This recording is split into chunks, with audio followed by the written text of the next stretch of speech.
Hello, and thank you for joining us for today's session, Advanced Prompting, Controlling Style, Tone, and Context. My name is Daniel Anzueto, and I'm excited to welcome you to today's session. If this is your first time attending one of our workshops, let me provide some context on Startout. Startout accelerates the growth of the LGBT community to drive our economic empowerment, building a world where every LGBTQ entrepreneur has equal access to lead, succeed, and shape the workforce of the future. I'm excited to introduce our hosts for today's, the fabulous Karan Singh and Divya Tak from Joyous Studios. The floor is yours, Karan. Awesome. Hi, everyone. I'm Divya. I'm speaking from Bangalore. Late night. Good morning to everybody. Um, so, thank you so much. Are there any people who were in our first workshop last month? I'll wait for people to respond. But thank you to this work. Thank you for coming to this workshop. This one is called Advanced Prompting: Style, Tone, and Context. We would be discussing a bunch of different prompt engineering techniques and how you can utilize it in a bunch of different contexts and in a bunch of different ways in your projects, both personal and professional. So I am Divya, and this is Karan, and we both run the studio called Joyous. A little bit about our studio. We are designers, creators, marketers, educators. We love sort of taking these workshops. We love working with new tools, with new technologies. We both have experience, a lot of experience actually, in product building from different perspectives. And we have been also working in games, communication, branding, a lot of different things. So we just love to do a little bit of everything. And I think, Karan, you can start from. Oh, wait. Absolutely. Uh, so before we begin, do you guys have any sort of So, two questions. One, have you used AI before? Have you done any amount of prompting with LLMs? And two, what are some of the more interesting use cases that you have found in your interactions with whether it's GPT or Meta AI or any other LLM that you use? And whether it's ones that you've done or ones that you've seen done but you found interesting, just drop it into the chat. We'd love to kind of steer this conversation in the direction that folks are really interested in. Anyway, but if you could take us to our next slide, Divya. I will talk a little bit about what we talked about in our last two workshops. Just a little quick recap before we kind of get into the heart of this presentation. So for those unfamiliar, GPTs are a type of LLM. So a generative pre-trained transformer is a type of large language model. The reason it's called a large language model is because it's trained on a lot of data. It's trained on a lot of information. A lot of that is text. And that's how, especially for the kind of GPTs that we're going to be focused on in this workshop, we're really talking about text-based ones, right? So they've been trained on a lot of text data, and they generate human-like text. And that is the definition of LLMs today. So what is a basic prompt structure is we've given this here. And of course, if you want to see this in more detail, this was a big subject of the workshop we did last. So that recording is on the Startout YouTube. But right, so verb, output, specification. Create a poem for my mom's birthday, right? This is the kind of the basic structure. Write book report, Metamorphosis by Kafka, excuse me, right? So these are, you're telling it, what is it that you're looking to have done? What is the verb? What should the output look like? And what kind of specification, what kind of qualification needs to exist on top of that verb and output combination? And here are four of the kind of really popular GPTs that some of you may have come across. Most of you probably have used a little bit, right? And here, I just asked them to all do the same thing. So write a haiku for my older sister on my birthday. I'm sorry, on her birthday. Something I talked about in our last chat, and I won't repeat here, but you'll notice in the first one, there's a lot more information about my sister than in the other ones. And that's because I use ChatGPT a fair amount. So it knows that my sister climbed Kilimanjaro. I must have at some point asked it for some thoughts about something for her upcoming 40th birthday. So it knows it's her 40th birthday coming up, right? And it's able to incorporate those informations, those memories, that context, if you will, into generating this prompt, even though this was a zero-shot prompt, right? I just asked it for one thing, a haiku for my older sister, but that context was able to come in. And that's something that we're going to be talking a fair amount about today and in today's workshop. So this is a kind of important thing to keep in mind whenever you're sitting through these AI workshops or just using AI, that your experience is going to change over time. These tools are changing over time, right? As we're understanding the limitations of the tools and how they're designed, we're understanding how to prompt and how to use those prompts more effectively, but the underlying tools are also changing. So that means that certain techniques are becoming more effective and certain techniques may become less effective. So looking to keep trying out different techniques and looking at all of these different things we talked about today as different tools, right? Different ways you can try. But keep in mind that you may need to keep some of these in your back pocket, and just choosing one and just going with that one can be an issue as the tools continue to evolve going forward. So it's just something we'd love to kind of help you guys kind of keep in mind as you're absorbing things today. One of the responses that I really liked is Andrew saying he uses ChatGPT for business purposes, and an interesting use case is to have it build your dream life and then write a day in your life and then give you actionable steps. Like, I really love one, how multi stepped it is, but also how inaccessible. Like, if you just told somebody, okay, what is your dream life? That question can feel so overwhelming, but like just breaking it down into smaller pieces and like getting GPT to do it for you is like such a lovely sort of use case. And like I really like what Joel also said, that like you can just compare different options. Again, like this is also such a complicated problem, right? When you are like looking at different jobs, okay, which one should I take, feels high stakes. And just like figuring out, okay, this one has this thing good and that thing good, and just GPT being able to help you do it, what a lovely use case. um Okay, so like we'll just jump straight into it because like we have a bunch of different things and maybe we would want to like run some tests, like some prompts as well. Okay, so first thing, style. What is style? So like the definition states, the style defines the structure and the aesthetic approach to a task. And like one of the more important things to understand is if you guys haven't seen and you are interested in the technical side of how LLMs and like these language models work, Three Blue One Brown on YouTube has an excellent series of videos where he explains how these things are trained and how they work. But basically, these are pattern recognition machines. So basic, like when you present it with something and ask it to follow a pattern, like those IQ tests, which show you three things, and they're like, okay, what could be the fourth one? These are like really good at that kind of stuff. And style is basically that. So if you tell some like GPT, okay, write it in the style of Shakespeare, it knows what Shakespeare is like, it knows what it feels like, what it looks like. If you tell it, oh, like write it like I don't know, Victorian romance. Like it knows what a Victorian romance means. So, and same thing, like if you ask GPT, oh, write it like something in corporate jargon, it will also understand corporate jargon. So, like it will be able to convert things into that. So, you could actually write something very simple and like ask it to translate something into like somewhat of a more complicated thing. Karan earlier mentioned zero shot. So when you don't give GPT any examples of what you are looking for, you call it zero shot prompting. This is how most people at the basic level use it.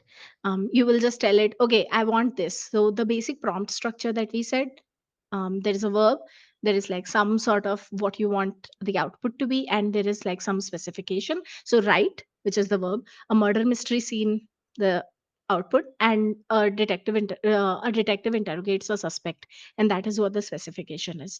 And you see the output. This is where a lot of times you will see that on the right is the output for that prompt. This is where you will see in a lot of different cases when you are seeing people work with AI, and especially in the earlier times when they are working, like maybe it's been less than 10 times since they have interacted with AI, they will be like, everything is so bland and it doesn't give me what I want and I don't know why it's so boring. Part of it is because they are not giving it more information. The less information you give any LLM, the more generic whatever the output is going to be. um, so if you just like see here, Where were you last night at 10 p.m.? Okay, can anyone confirm that? No, I live alone. That's convenient, too convenient. And maybe there is like a little bit of tone in that last line, that's convenient, too convenient. But if you heard this dialogue in a film, you would be like, who wrote this dialogue? What is this? Um, Before you go on there, Divya, but from a style point of view, right? This is a back and forth, very characteristic of murder mysteries, right? It's an interrogation, so it's bringing yeah, that correct, structure and that aesthetic feel to the generation, even though the flavor, right, or the je ne correct, sais quoi, correct. like is just not really there. Yeah, correct. um, but then you can improve upon it by doing a few shot prompting. So few shots is basically when you give the llm an example or two of what it needs to give you as the output. So for example, here there is a dialogue which is written by a human person, um, and okay, this is like, so there is a tone for the detective, there is like something in the way the suspect is speaking, again how the detective is speaking. And if you just see in the AI output, because we have asked, okay, this is what the sample dialogue style looks like, and now you need to continue a similar tone. Um, and you can see how much like it has gained from that one example. And if you have used GPT and you have never tried giving it examples of what you want, if you just give it a singular example and get it to give you an output, you will see the quality of the output is going to be much higher than when you don't give it an output. So it would be really when you don't give it an example. So it would be really helpful if you guys, like, tried next time whenever you're trying something to do future prompting. And remember, it can be an example of a piece of content that you find also, right? So maybe like you have seen something that you're like, oh, this brainstorm was super cool, right? Like I want to be able to do a brainstorm in this style. Well, you can give it to it as an example and say, I want to do a brainstorm in this style. And so it doesn't necessarily have to be something that you've hypothesized by yourself. You can bring in examples from other places. Hmm. Especially in case of like very well-known styles, like I was saying earlier, if you say in the style of Shakespeare or in the style of a Victorian romance or in the style of sci-fi or anything like that, it would understand, especially for things that are more common. It would have enough of a baseline that it knows how to actually create something in that way.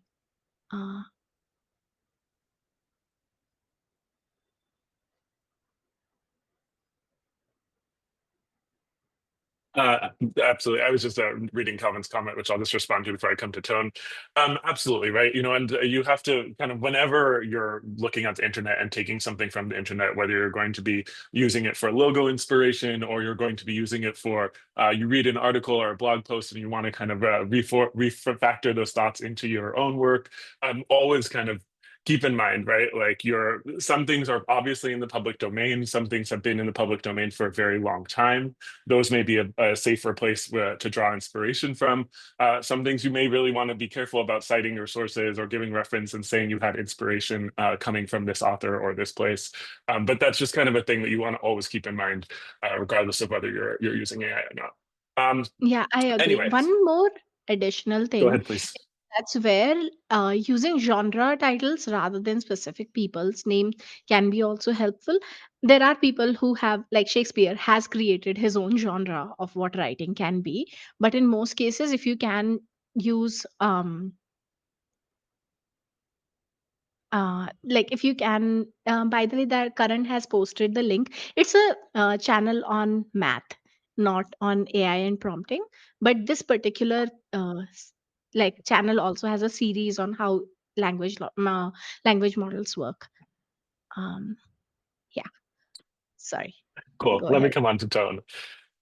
So we've hinted at tone a couple of times already, but tone is that emotional quality, right? It's that feel of it, the way, as different than the structure or the aesthetic content, excuse me. It's how the content makes you feel. So I think when you see these kind of examples here, it'll become a little bit clear. This is actually a conversation that I had with a friend. Oh, you can go on to the next slide, Divya. I had with GPT about getting a present for a friend of mine. Part of the reason GPT knows my sister's climbed Kilimanjaro is because my husband and I are planning to climb Kilimanjaro this summer. And we're hiking with this friend of ours, Momsy, and I wanted to get her a present. So I was asking it for some suggestions. And then you'll notice that my prompt that I wrote is quite casual, right? So I thought I would ask it because I knew I was doing this workshop. How did the way I wrote that prompt steer your response? You'll notice it called out a couple of things, right? So obviously it's a very casual tone. I didn't really have any punctuation. There's some misspellings in there. And then I gave, as it calls out, right, personal context. She's often cold, as a gift. And these steered it towards thinking a certain way, something comfy, something special to receive, something warm, something that would make her feel taken care of. And then finally, right, by asking, what do you think we should get her? It then knew to frame it as a suggestion, as a conversational list of suggestions, instead of just giving me back a straight list of saying, these are the things that, or a more technical list with maybe like a numerical assigning. It gave me a conversational way of giving the response. Excuse me. Excuse me. I think we can. Thank you. So one of the things you can think about with tone, and what we're going to do here is just keep dropping in different techniques as we're explaining these different kind of bigger ideas. So dynamic prompt engineering is something you could use for other things as well. Here I'm using it to explain tone. Now, with both of these two examples, right, what we're doing is we're steadily adding more information to the prompt. So in the first one, these are helping me as the human rethink it. So first I might ask it, explain quantum physics, realize from the response I got that really I needed it a lot simpler. So now whether or not I continue in that same instance of the AI, right, whether or not I continue in that same chat, I'm now reframing the prompt in a way that I could use it even for a new chat. This is still dynamic prompt engineering, right? You're changing the prompt based on the input you're getting back from the AI. Now, in the second example on the right here, what I'm doing is this is an actual chat, right? So I'm not reframing the prompt in my own head. I'm reframing the prompt. Livia, I think we lost this share. Oh, can you? I'm Oh, re I'm I'll. reframing. Well, Hmm. yeah, you fix it. But in that right-hand example, I'm reframing the prompt in conversation with the AI, right? So that's assuming that the conversation is continuing. It's the same chat, but first I've given some more information, then I'm giving some more information, and then I'm giving some more information, right? Again, I'm encouraging a certain kind of tone from the way I'm interacting with it. And that's something that we talked a lot about in our last workshop, but I'll hint again at here, right? GPT is always going to try and understand what you're implying. It's going to try and infer the kind of content that you're looking for from the way you're framing the prompt, from all the information it can gather. So when I do write something with no punctuation, with very casual, using very informal language, it's going to try and infer that I'm looking for a more casual tone in my response as well. I can explicitly spell that out, right? Like I can give these things where I'm like, explain like I can explain to a 5-year-old, right? And then it knows that that's the tone I'm looking for. But when I don't say that explicitly, it's going to be giving, we can still see what you're, that you're looking up quantum physics. Oh, you're trying to show quantum. Yeah, Oh, I yeah, see. yeah, yeah, Yeah, yeah. okay, That's what I sorry, was sorry, trying to sorry. do. Yeah. So, if we just look at this example, when I asked it to explain quantum physics, it gave like a fairly complicated, probably useful for like a high school student kind of response. So, if I say explain it like I am a 5-year-old, and now suddenly its tone goes into something where you are thinking about like more from like a children's book perspective. So it's like, imagine you have a tiny marble, the marble is super weird and doesn't follow normal rules, etc., etc. And it will like, so this is how one would talk to a 5-year-old, and this is how probably someone would talk to wave particle duality, probably more a high school student thing. But it's like, oh, it can be in two places at once. And it is still trying to explain everything, but it is trying to explain it in a way that would be useful for a 5-year-old. And this can be really useful in most kind of situations, whether you want to add additional detail or you want to like, change how you are getting the answer or what kind of answer you're getting. Yeah. Yeah. A lot of times you may want to get multiple responses from GPT and then use that in order to put together what you actually has of your final output. So maybe to stay with our example here, you get one response as a 5-year-old, one response for a high school student, and one the general response. And then you're able to kind of assimilate those yourself and figure out like, okay, these are the components that are making the point I'm trying to make. And I'm going to pull this in from here and this from here and be able to stitch that final piece together. So another way of interacting with GPT is a simulated interaction, right? And here we've given 4 different examples of simulated interactions. These are where you're going to have a back and forth with the GPT, right? So it's going to simulate that it's acting in a certain role. And then you're going to be able to continually have a conversation with it, continuing to simulate that it's in that certain role. So, right, one could be as your therapist, like you called out in the top left here, where you're saying, be my therapist and help me think through this thing. But another could be like on the top right here, where we're saying, hey, I want to be my boss. I want you to pretend to be me, and let's play act this conversation. So you can say, well, I already know what this other person's going to say, and I want to see how I could behave differently. And it could be an interesting way to use it in that type of simulation. And then finally, in the bottom right here, just to carry on that example from before, let's say you wanted to generate that text on the fly that we had shown you in that murder mystery. Well, you can say, please pretend to be the detective. Or I'm sorry, or I'm going to pretend to be a detective and you are a suspect. And now we get to generate the text on the fly. You get to write whatever you think the detective would say and see how it would respond. So again, can just be an interesting way to brainstorm, a way to kind of unlock yourself if you're getting really stuck thinking through a certain kind of problem. Yeah, I think it might be helpful to maybe experiment with this. We can try this one, act as a tech focused VC. And Yeah, would anyone like to share something in the chat that they would like us to ask our tech focused VC about?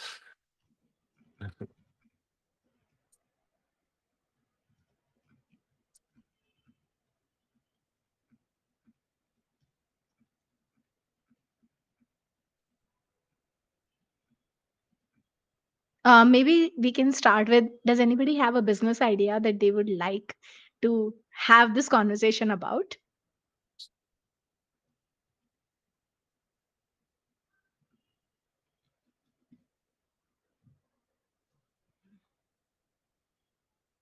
Okay.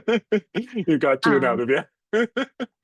yes. So maybe we'll start with the build a snack bar company. Um,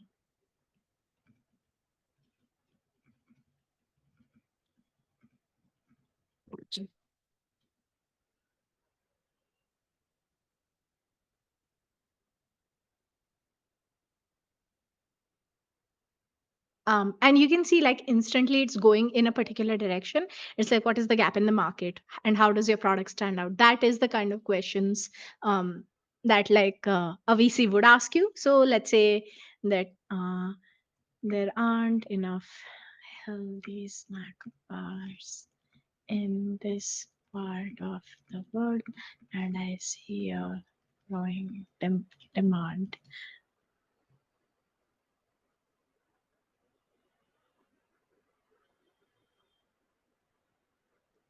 And when you are doing these kind of role plays, you will realize that there are a bunch of different things that you can then take and maybe discuss with your team. So, like if you have a co founder, you run this exercise with GPT for a little bit, and then you can just see, okay, this is the question, this is a question, this is a question. I don't know the answer to many of these questions. So now I can go back and discuss with my team how we can figure it out. Uh, okay, shall we Rita, move we on? just asked it to act as a tech focused VC. Yeah, I can just show you the as act as a tech focused VC and let me ask you questions about how I can improve as an entrepreneur. I'm glad you like it, Sejna. Ah, Cool. Yeah, I was done with this. Okay. You wanna- awesome. Okay, so the last piece is context. Context is any information that is not about the aesthetics of the output or about the emotionality of the output. So, context is everything that comes beyond that, everything that you know about things beforehand, right? Um, Context is the information prior to exchanges and details that factor into the AI's responses. Um, There are a couple of good ways to use context. One is a chain of thought reasoning. So, oftentimes, if you talk to GPT, especially about reasoning related tasks, it would mess up, and it would mess up in ways where you would be like, why did you do this, or how did you get to this? So I don't know if you guys remember your primary school math, but how the teacher used to say, show step by step how did you do it. You just have to do the same thing with GPT as well. If you just ask it, okay, whatever you did, show me exactly how you got there. um, the outputs tend to be a lot better. And B, you would also know where it's making a mistake, where it's making a false assumption that it doesn't need to make. So, for example, in my personal work, when I'm using GPT as a co editor for my writing, I ask it, okay, give me feedback on structure and explain why those specific things are useful and how they would align with what I'm trying to write. And it will give me those reasonings. And because it does that, I'm able to understand, okay, which one do I want to implement, which one do I not want to implement, and where is it just hallucinating. So if you see these in this example, um, there are what the prompt has done is like, we want to figure out, okay, who is the likely author of this letter. Initially, if you just give GPT that, it will just come up with something.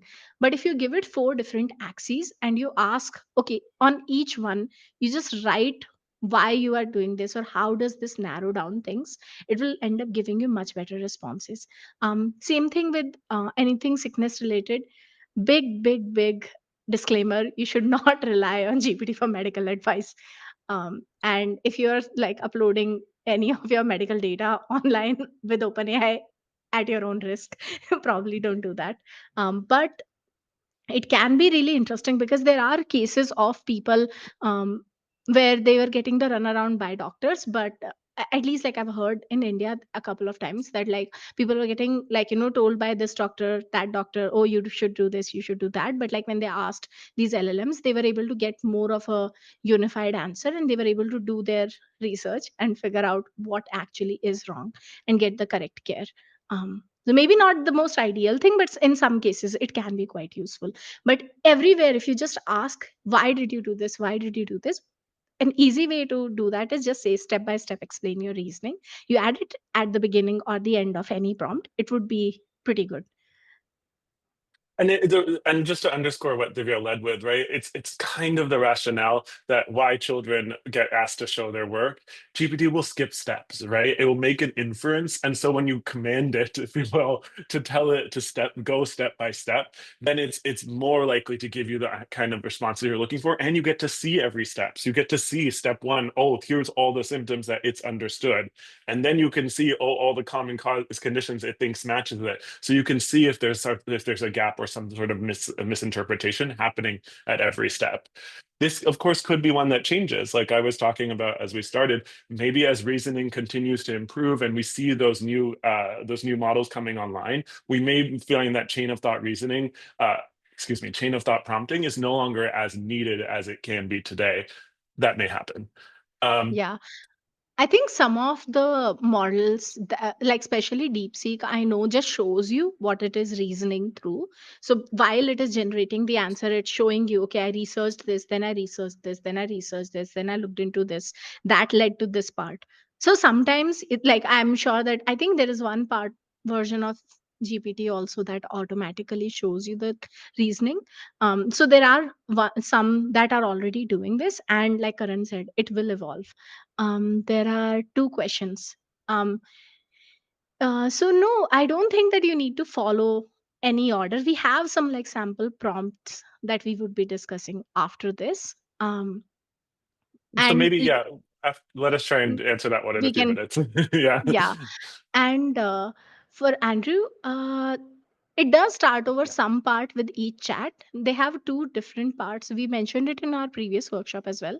So there is a memory where GPT will by itself, as you're talking to it, only the pro version, but like when you're talking to it, it will remember certain parts of what you have mentioned, whatever it thinks is important. Um, so like it might know the name of my company, or it might know what I do, or it might know who are in my family, but sometimes it might also know, oh, I fell down or I felt bad about this, etc., etc. So like it automatically decides. You can edit the memory, you can remove whatever, and you can also give GPT instructions of like how to talk to you. So maybe you want to give it an instruction that, oh, always talk to me in Spanish, or always talk to me in this thing. And that can be done, or like give me short answers or give me long answers, never give me points, give me points. You can actually tell it how to talk to you, and that those prompts just get bundled with every message that you send. Mhm. Otherwise, like it remembers the context within a chat. uh, okay. And the second one is, which is the most important for context in a certain sense, is called RAG, retrieval augmented generation. So retrieval is like you're searching something, you're retrieving some information from somewhere, and that is augmenting how the generation is happening. So if you attach any files, if you ask GPT to go to any website, if you ask it to do any of those things where it is looking at a data source that is outside of the chat window or its own memory, that would be called retrieval augmented generation, because you are taking that information and like asking it to generate something out of it. So your meaning making window is also included, like including whatever files you are attaching or whatever website you're attaching. So there are like a couple of different ways you can do it. Of course, one way is you just attach all of the files that you need. So like the first prompt, for example, use the company's last 3 employee engagement reports and project completion data to analyze why productivity has declined and suggest solutions. So you just attach those reports and it would be able to give you some suggestions or some ideas around, okay, what is happening? Why could this be happening?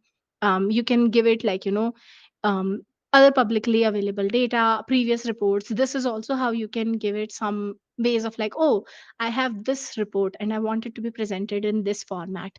Can you do this thing? So like it can pick information of one type from one file and pick information of another type from the other file, and like combine those. You can do a lot of like RAG is very powerful. You can do a lot of things with it. A lot of AI startups are actually built on doing good RAG, especially in the B2B um, space, because they are just letting companies search through their own databases or like their own documentation and stuff. um, you can also So do, to yeah. oh, I was just going to answer Jonathan's question. It depends a little bit about how you would access companies in report. Depends a little bit on which tool you're using. Um, Again, to give a shout out to last workshop, but something I talked a little bit about then was how the difference between a public GPT and a private instantiation of a GPT. So there's a whole set of work that's gone into creating the GPTs, but then there's models that can be downloaded. So the Llama model could even be downloaded onto your phone. And then what's happening is you're only sending data to and from your own phone. So that data isn't going somewhere else. So something that we're starting to see more and more happening is that companies are downloading a model of a GPT that they are running internally, or they are running in a secure environment. So that data is not going out to someone like ChatGPT or someone like, it depends on how your copilot is set up. So some copilots would be internal data and they would kind of have sandboxed it, and some are not. So I don't want to draw a big generalization about copilot, but something like ChatGPT, that data is, all those servers are all run by OpenAI. So whenever you send a query, it's Mhm. going out to that server and coming back, which is different than if the GPT is actually instantiated locally. So when it is instantiated locally, it may already have access to some of your company data, depending on how your team has set that up, if that is something that you guys have already started to do. Yeah. So for example, a lot of companies, um, on the OpenAI thing, there are some companies who have had independent deals with OpenAI to not use their internal data in like in exchange of them using OpenAI's API. So we are paying you, but you cannot keep any of our data. Because like in case of companies, a lot of data is very sensitive. So you don't want to send it to a third party. But at the same time, you do want to use all of this power, but like many people, like Karan said, are using their own instances of these products, especially in in use cases like building chatbots which answer internal team queries on like, okay, what is our policy on this, or how do we do this, or who is our vendor on this thing. um, I think very early on, I recall back in 2023, early, I was having this conversation with a friend of mine who was speaking about how they run a company called Hasura, and they were building this, and he had built a Slack bot where people could ask any question, and they wouldn't basically quote unquote bother the IT team. And people could just ask questions and they would be answered. And like they were all in compliance with the company. Now it is much more common, it's much more accessible. Even GPT has it internally, but at that time it had to be custom set. Again, the field is developing super duper fast, so you can, like, whatever is true today might not be true like 3 months from now.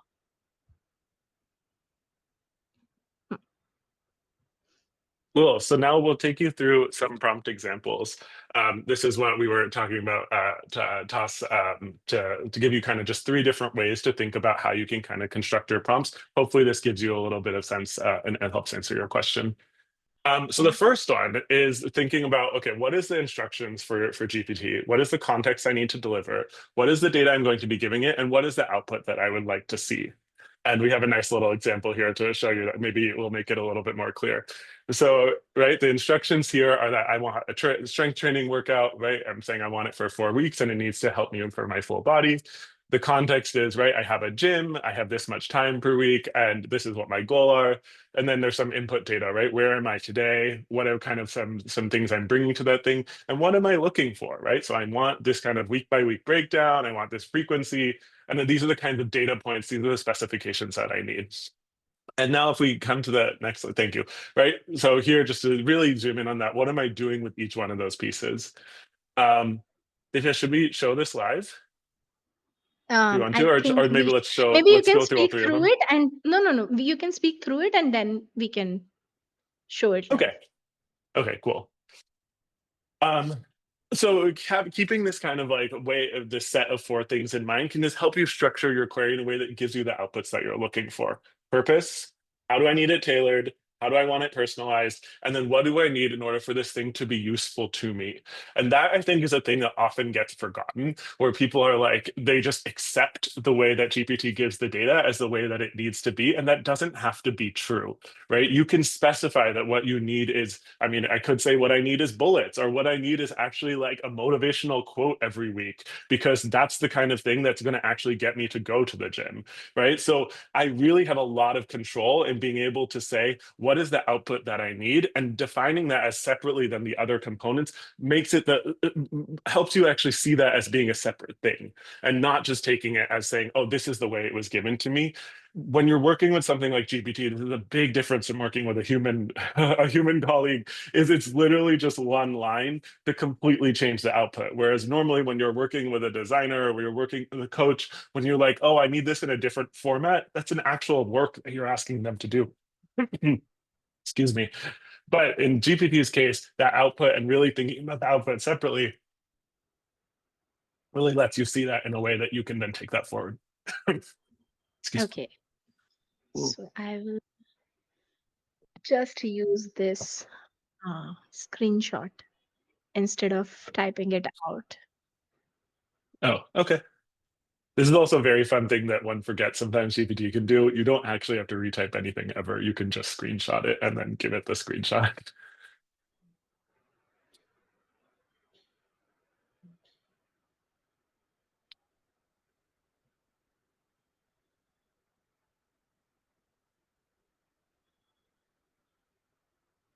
Right. And we can see here's the output that I was looking for with a week by week breakdown. It's giving me, well, we're going to see in a second. But yeah, it's giving me the reps, the set times. And you will notice, right, that oh, I thought it forgot the rest times. No, it didn't. Okay. Sometimes you have to be like, hey, you forgot this. It's like working with a forgetful person.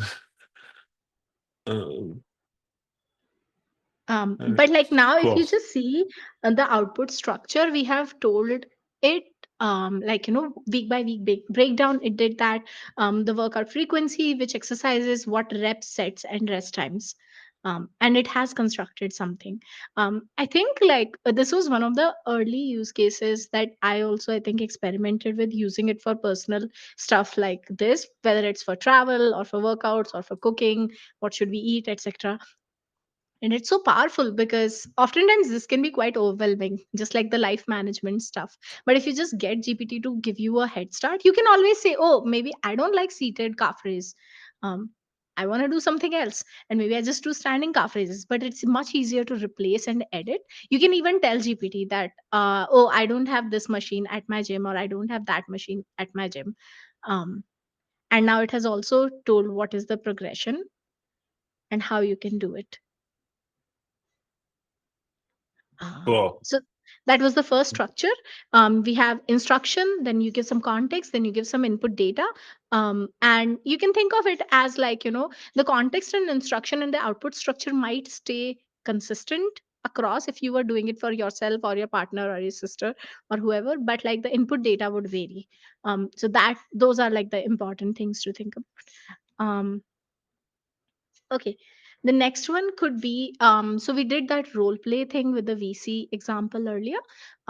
If you wanted to do it like really effectively, you could think about it like, okay, here is what role you have to play. These are the instructions. You can give some examples of what you want the output to be like, or what direction you want the output to be like. You can give some context, and then you can finally give it like, okay, this is exactly what I'm looking for. So, an example that we created is like, okay, you are a professional film critic and you wanna like create, like you wanna figure out what are the deeper themes in some of these movies. And ultimately, what we want is, okay, what is the theme in Arrival and how are they visually represented? But like giving it some examples of like, okay, this is how it was done in Blade Runner and this is how it was done in Parasite. So, how we discussed like, the earlier parts of like style and tone, all of those also play out here. Just giving it examples like is very helpful. What is the context? The user is a film student and they are trying to figure out like, some structured insights. And if you just look at it more deeply, like the instructions are supposed to help the GPT figure out what to focus on. Because if you don't tell the LLM what it should focus on, it focuses on the default thing. And oftentimes the default is not what we want. If you look at all of our prompts and everything, like all of the details that we are giving, it's almost always like, can you give it a little more information? Can you clarify a little more? So the more clearer you are about the things that you are asking it, the better the output is going to be. So maybe I will run this prompt as well.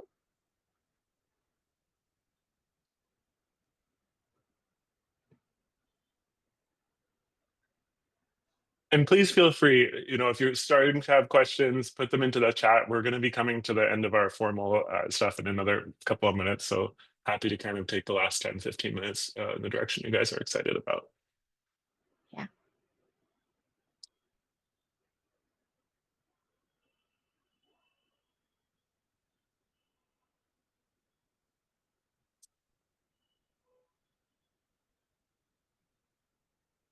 I have not seen Arrival. I did not think about it, but it is spoilers now.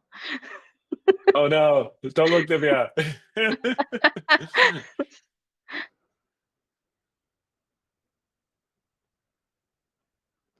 And with the new models, you'll also find that it almost always asks some question at the end. So, like, would you like a deeper focus on this?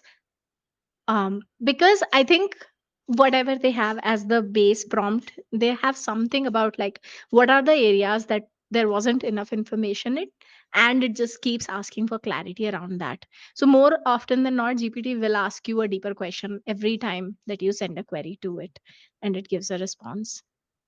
But that is something new, right? That wasn't there 6 months ago. It's like something Mm. that they've rolled out in recent releases, that it keeps pushing you for more clarity. Yeah. Um, Angelique asks, how could this help as a therapist? How could this help a therapist? There are a bunch of different ways in which you can think about it. Um, you could role play. um, if you have text from people who you are trying to so like GPT can do sentiment analysis quite well. So if you have a lot of text from people who you are trying to understand more deeply, you can give it that, and you can ask it to figure out the themes and what are like things that could be um changed, thought about what are being missed. So for example, I did like this project where like I did a single journal entry for like 500 days, and I asked GPT to sort of like analyze it every 100 days. It analyzed, and it gave me some of the more like noticeable themes. Oh, in the last 100 days this has changed in your attitude, and then in the next 100 days this has shifted in your attitude. This is the area where you're growing, this is the area where you're receding, etc., etc. So like you can use it in a bunch of different ways.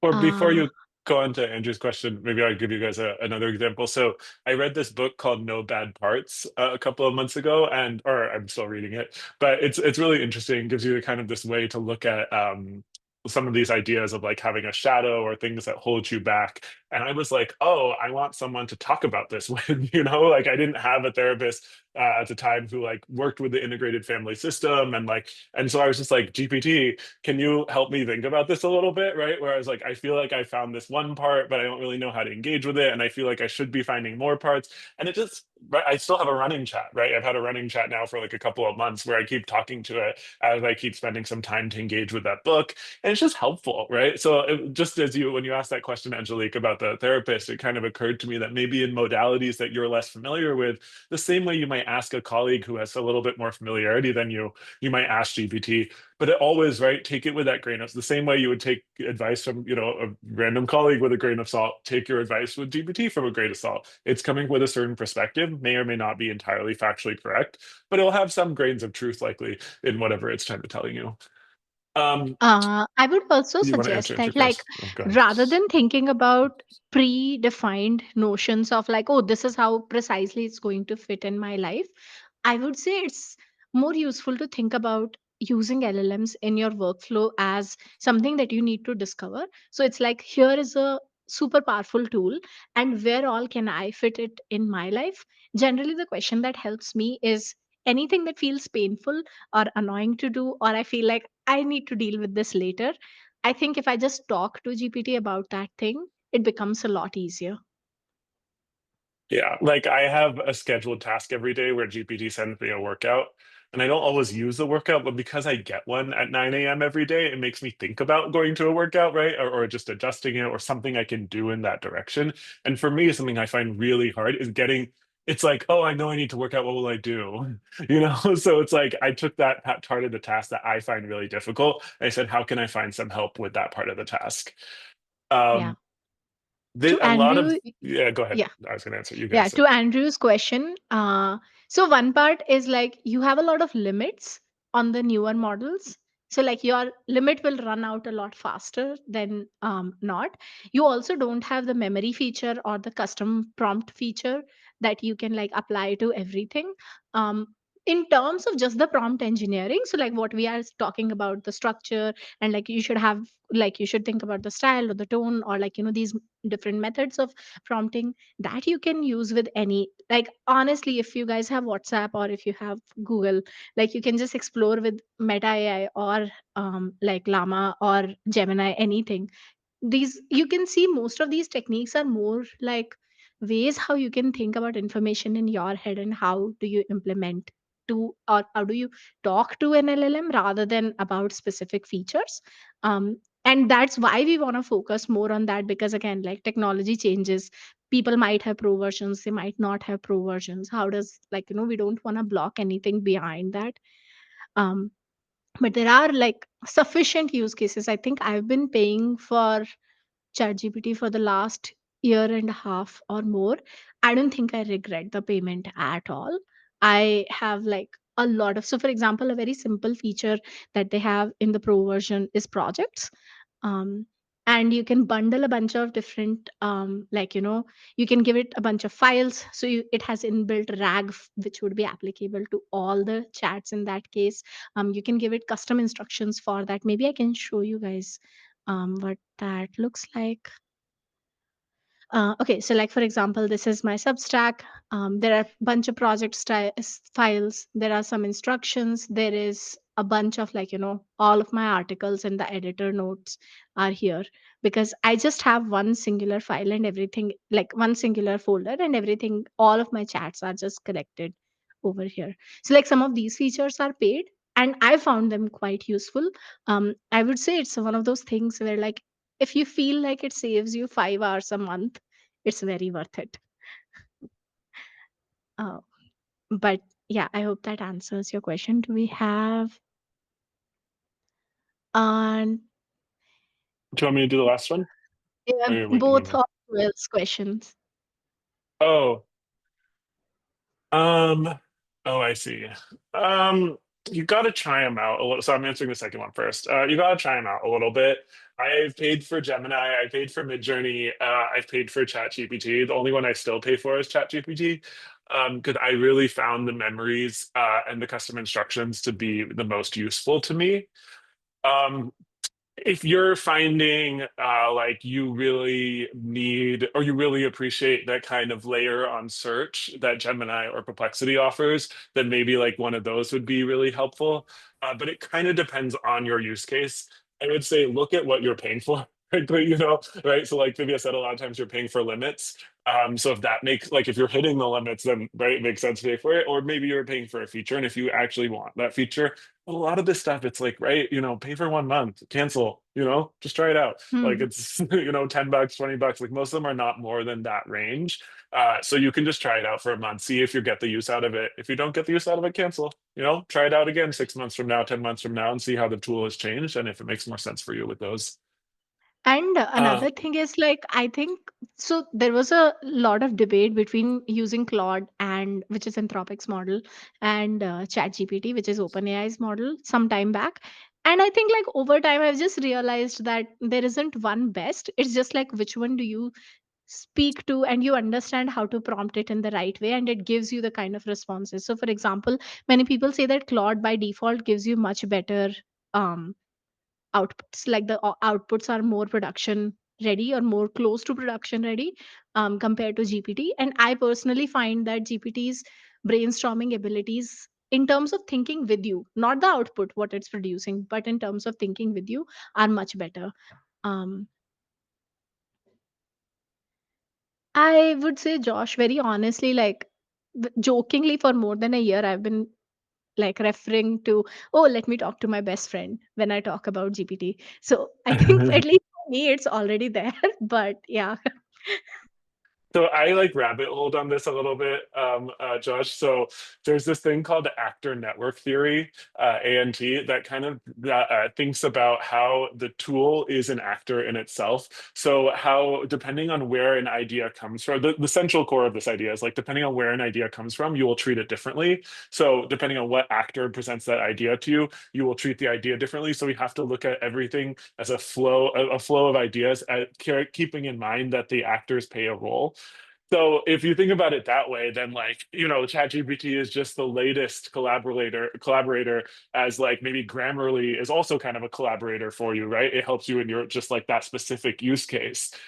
So I would say kind of, right. I would draw the box of, Divya has found a great relationship with ChatGPT as an editor for her blog, right? And that's something that she has found really, I've found for me, that kind of coach motivator, right? Like sometimes I do really well with having having someone tell me I'm doing a great job at something, and I can turn to my digital tools to kind of be like that, right? I get to tell it, I send it a screenshot when I'm done with my workout, and it always tells me, good job, and here's what you can do next time.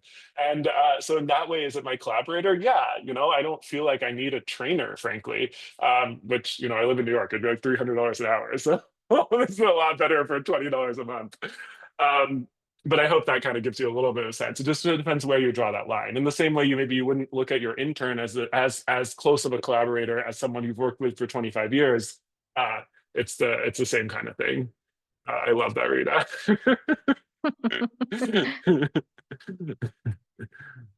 Awesome. Karan, do you want to take this one? Yeah. Okay, so this is the last of our three kind of prompt examples. And what we're talking about here, and we'll send you these slides later. You may have noticed at the bottom of each one of these examples, we've given you a little suggested situation of where you might want to use this structure of prompt. So here, right, we're thinking about what places where you need something contextually relevant, but really structured with constraints. And that's why where you would give in the information in a way that you're giving the parameters, you're giving the context. And once we show you the example for this one, I think it'll be a little bit more clear. Um, right? So here, the task that we're asking it for help with is to create this high quality meal plan. And we're clearly defining what that goal is. And then we're coming into some of the further instructions. So, okay, so in order for it to be successful in this task, what do they need to achieve? Well, they need to have this amount of protein, right? This amount of things to gain muscle. And then how do we tailor it? So here's the context that can be tailored. So here's the things that may influence how you're going to come up with a task. Thanks, Lydia. And then, right, what are the things that are going to make it, what are the factors that are the inputs that are coming in? And what are the parameters that we're looking for? So here, you'll see it more from, yeah. You'll see the difference between the first one and the third one a little bit when we show you what it looks like when the output comes. But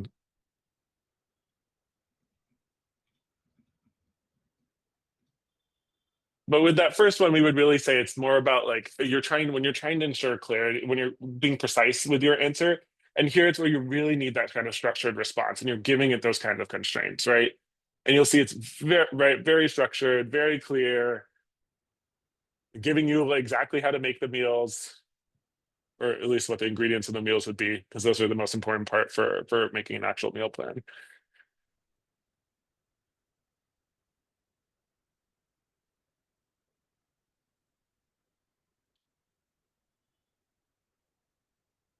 And again, this can be quite powerful if you are stuck with a problem which has many moving parts, but you know that individually each one of those parts is solvable.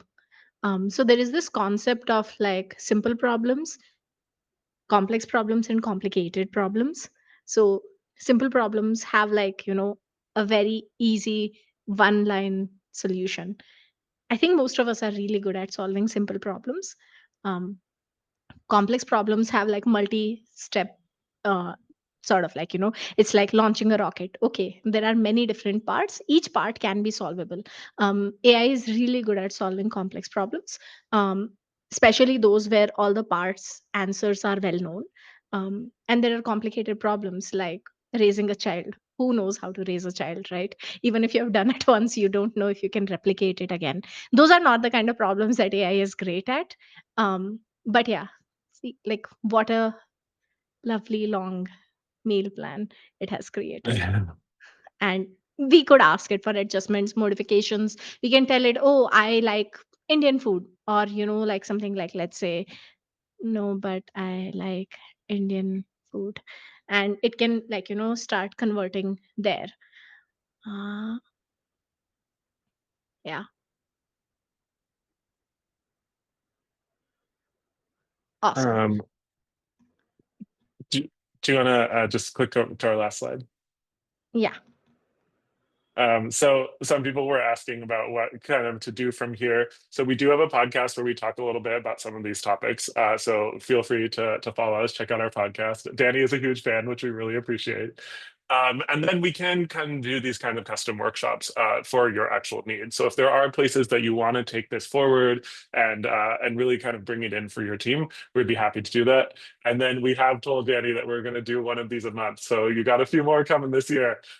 Where we are going to take you into a little bit more detail. Next week, we're thinking we're going to be talking about, next time one of the ideas we're considering is talking about making a custom GPT for your purposes. So it might be a fun conversation in March. Fantastic. Thank you so much, Karan and Divya, for the time today. Really interesting conversation. Every time you present, I get become more besties with my chat GPT. So thank you so much. For everybody who joined us today, I dropped in the chat a link to our evaluation. Oh, that's me and me and me. I dropped a link to our evaluation for this session. Please make sure to take a few minutes to fill that out, as that is an opportunity for us to get your feedback and have more wonderful sessions. I've also created a link that has all of the series for this event, including the past 2 recordings. The current recording will be added on there, and then you can RSVP for our next workshop. Again, thank you all so much for joining us. Hope you have a great rest of your day, and we'll talk to you all soon. Thank you for having us. Thanks a lot, everybody.